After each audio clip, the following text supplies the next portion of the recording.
right, my wife's 2011 Cayenne has the Xeon lights. And I first thought it was an H7. That's what the manual said. The first time I've ever had to replace her bulbs. But to get this out, you would turn it and pull out.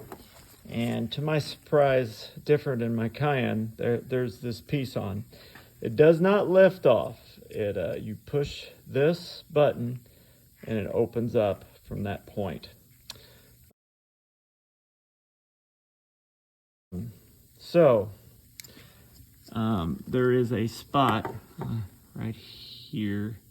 You bring in your bulb and line it up with, I think, that part there. Let's see. Try not to screw up my new bulb with one hand. Yeah. And, sorry, I'll have to get it in position again and then show you. All right. Snap it in at the bottom here.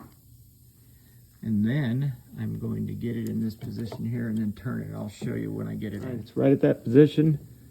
And then once you push it in, you can turn it. And that'll lock it. There is a, let me see if there's a little tab. It's hard to see, but there was a little tab at the top when you turned it. You kind of line it up in that groove. And that, you get that 958 Xeon headlight. And just kind of reverse what you've done.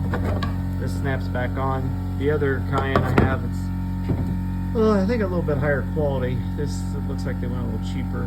But anyways, another job done for the wife. Winter chicken dinner. Turn on the headlights to verify all is working and turn signals are working, so I'm happy.